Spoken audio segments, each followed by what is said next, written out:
2001, j'ai passé ma 3e marche de l'initiation, c'est-à-dire la victoire sur le serpent tentateur. Ça faisait des années que je me préparais, vraiment très longtemps. 2002, 2003, premier cercle de prêtres de la nation essénienne qui n'existait pas encore à cette époque-là. À ce moment, au milieu de ces prêtres, j'ai passé ma 4e marche de l'initiation.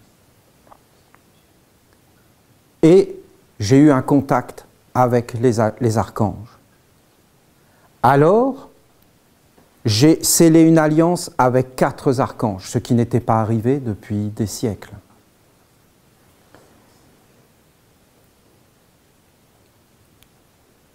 C'était en 2003 que j'ai commencé à ouvrir devant des êtres le travail des archanges. Et qu'avec l'autorisation des archanges, il y a une alliance qui a été scellée et les archanges sont descendus dans le temple.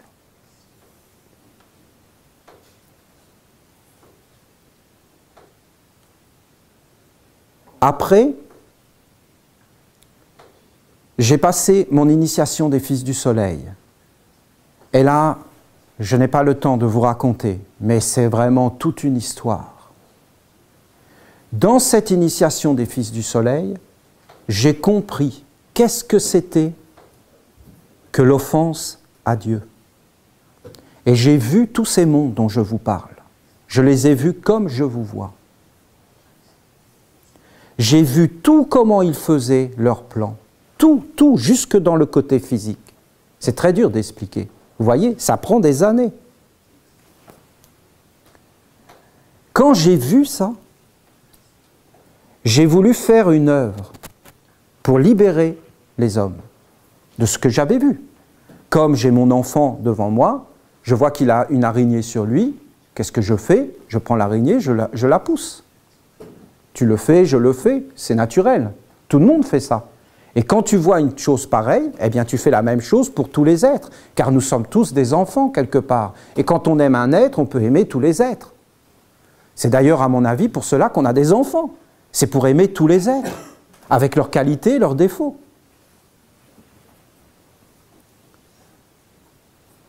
J'ai donc créé la ronde des archanges pour faire l'hommage à Dieu.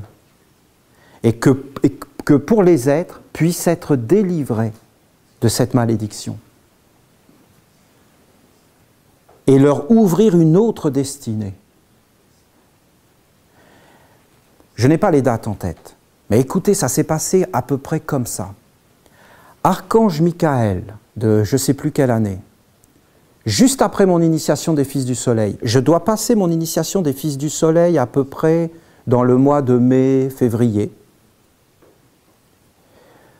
En septembre, je crée la ronde des archanges, à l'archange Michael.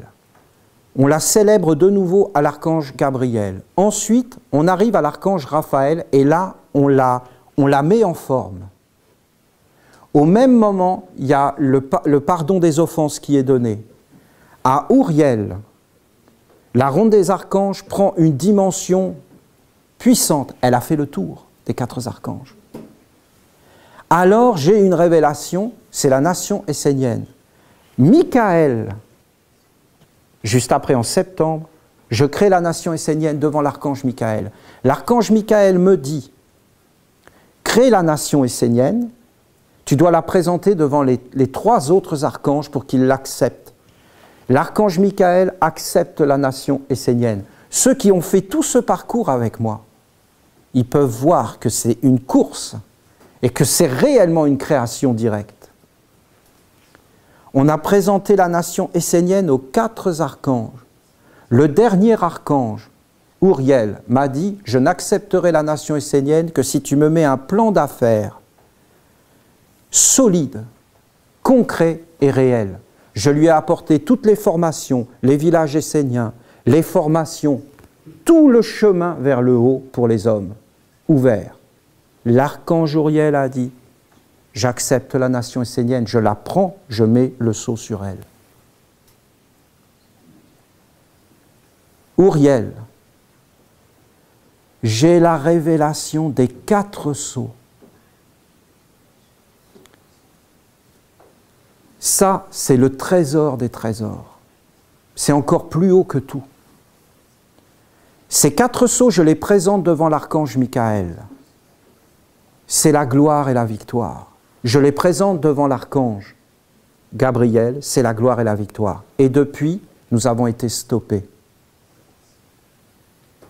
Car ces 4 sceaux, nous n'avons pas réussi à les poser et à les montrer. Et ça fait 2 ans que nous tournons là-dedans. Vous avez vu la vie commencer? Alors, c'est cela que je veux vous montrer aujourd'hui. C'est ces 4 sceaux. Car regardez, 4 sceaux.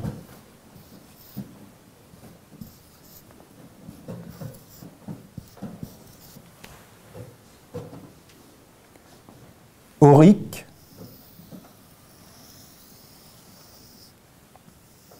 spirituel, divin. J'aurais pu faire du zen, hein?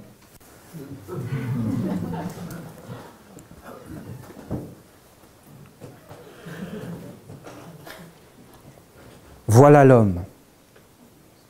Aujourd'hui, quand un homme naît sur la terre avec un corps, on lui met ces 4 sceaux qui sont les sceaux de la bête, de la bêtise et de l'usurpateur. On lui met le sceau du travail.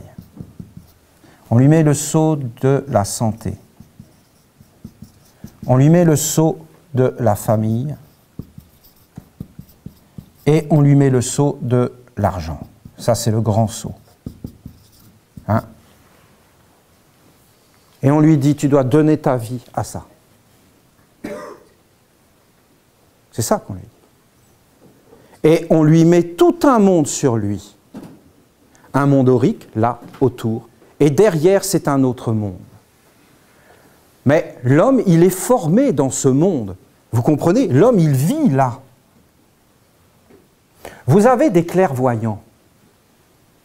Alors, qu'est-ce qu'ils font, les clairvoyants? Eux, voyez, hop, ils arrivent à aller là. Et là, qu'est-ce qu'ils font? Ils voient un monde avec des fées, avec des anges, avec des choses. Ou alors, ils arrivent à aller plus haut, ce qui est quand même très rare. Très, très rare. Ils voient des entités derrière, mais c'est très, très rare. Et qu'est-ce qu'ils voient? Ben, des petits lutins, des gnomes. Vous comprenez? Ils voient des choses. Parce qu'ils vont là-dedans avec leur propre monde. Ils y vont avec leur monde. C'est exactement ce que je viens de vous dire. La graine rêve. La graine, si vous la regardez, elle ne vit pas dans son corps. Elle vit dans un autre monde. Et elle rêve. Et en fin de compte, on fait rêver les hommes. On les fait rêver dans des mondes. Qu'est-ce qui gouverne le monde? Qu'est-ce qui bouge? Vous voulez faire des expériences? Imprégnez-vous de la sagesse essénienne. Après, allez en ville, asseyez-vous sur une terrasse et regardez les gens passer. Essayez de regarder qu'est-ce qui les fait bouger. Vous allez voir des mondes autour d'eux. Vous allez voir ces sceaux. Ils sont emplis par cela. Emplis. Imprégnés par ces sceaux. Là, c'est les études. Là, c'est la famille, c'est la justice, c'est la droiture. Là, c'est l'argent, c'est le côté économique. Là, c'est le travail, c'est tout ce que tu vas faire de ta vie. C'est ton but, ton orientation, pourquoi tu es au monde. Mais jamais on ne te l'a dit. On t'a plaqué un monde aurique autour de toi. On t'a plaqué des choses, des croyances. Vous comprenez? Des croyances. Ici, par exemple, c'est la religion. Ici, c'est l'étude. Ici, c'est la justice. Ici, c'est l'économie. Mais c'est aussi la guerre, la protection, les guerriers. Là, c'est les magistrats, vous voyez. Là, c'est les philosophes, les professeurs. Et là, c'est les prêtres, les religieux. Mais les prêtres, ça peut être la bourse, les grands économistes. Tous ces mondes sont le monde de l'homme. Et dans ce monde, en fin de compte, les hommes restent et ne voient pas ce qu'il y a derrière. Et c'est toujours évacué. Par exemple, regardez, prenez les mystiques, les spiritualistes, qu'est-ce qu'ils disent? Ils disent, nous voyons des mondes avec des anges. Jamais ils vont parler des dirigeants de la religion. Jamais ils vont parler de ce qu'ils voient derrière ces dirigeants. Il y a des choses qu'on n'a pas le droit d'aller voir. Et toutes les choses qui sont concrètes, on n'a pas le droit d'aller les voir. Par exemple, de dire qu'il y a une serveuse qui est en train de laver, ce qui est très gentil, hein, parce que je ne parle pas des aquariums. Parce que vous les avez vus, les aquariums? C'est-à-dire des gens, ils passent toute leur vie dans des aquariums, derrière des guichets, avec des vitres par balles, il faut leur parler on est obligé d'hurler dans le truc. Vous m'avez pas rendu la bonne monnaie, comment? C'est des aquariums, entre les humains, tellement pour se protéger, vous avez vu? Et toute leur vie, ils rentrent dans leur bocal, et ils sont là, en train de regarder les gens qui passent dans le métro. Mais qui a mis l'homme dans cet aquarium? Qui fait ça? Pourquoi il fait ça? Pourquoi il donne toute sa vie pour une compagnie aérienne? Est-ce qu'il y croit? Qu'est-ce qu'il y a derrière la compagnie aérienne? Toute chose qui apparaît, il y a un monde aurique, il y a un monde spirituel, il y a un monde divin. Est-ce qu'une compagnie aérienne est liée à un monde divin?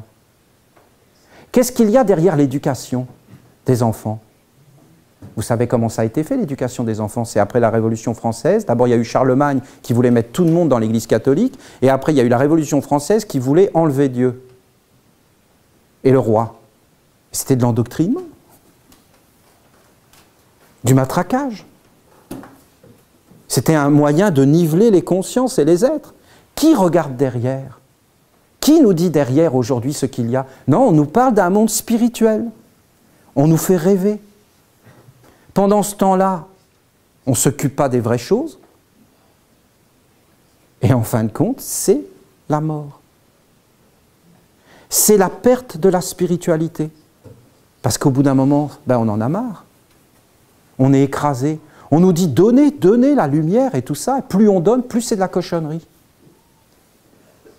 Plus ça va mal. Pourquoi? Mais parce que nul n'a jamais vu Dieu. Le Fils unique, tourné vers le sein du Père, nous l'a fait connaître.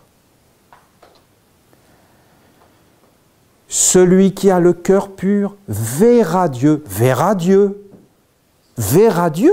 Nul n'a jamais vu Dieu. Nul n'a jamais vu Dieu. Celui qui est tourné vers le sein du Père nous l'a fait connaître. Le Fils unique. Celui qui a le cœur pur verra Dieu. Verra Dieu. Si l'œil est pur, tout le corps est dans la lumière. Vous entendez les paroles du Christ? Qui me voit, voit le Père. Le Père et moi, nous sommes un. Il n'y a pas d'autre Dieu que l'homme. C'est ce que dit l'usurpateur. Il place l'homme tout en haut. Et il dit l'homme est le Dieu. Il a compris. Mais en réalité, qu'est-ce que dit Jésus? Pas ma volonté, la tienne, Père. Parce que le Fils, c'est la lumière pour tous. C'est l'eau, c'est l'air, c'est le feu véritable qui fait pousser les graines. Alors, voilà le secret. Je peux vous en parler, pourquoi? Parce que regardez, je vous ai apporté les 4 sceaux. On reconnaît un arbre à ses fruits, qui délivre de l'esclavage. Je vous ai apporté la ronde des archanges, qui est la gloire des anges dans le monde de l'eau. Je vous ai apporté la nation essénienne, qui est la gloire des archanges dans le monde spirituel. Je ne vous ai pas encore apporté l'homme originel, qui est la gloire des dieux. Pour cela, je ne l'ai pas encore fait. Et je ne sais pas si j'y arriverai. Ça dépend d'une œuvre collective. Ça ne dépend pas d'un seul homme, vous savez. Sinon, ce serait pauvre. L'homme originel, c'est ce qu'on a fait hier. C'est ce vers quoi on tend. On veut savoir qu'est-ce que c'est que l'homme véritable. l'homme voulu par Dieu, l'homme qui marche sur la terre dans la pureté du monde divin. Il faut quand même en parler dans le monde concret. Alors voilà le secret, c'est l'œil. Vous voyez, c'est l'œil. Le secret, c'est l'œil. Vous avez la graine, vous avez l'œil, vous avez l'homme dans les 4 sceaux et dans les 4 mondes.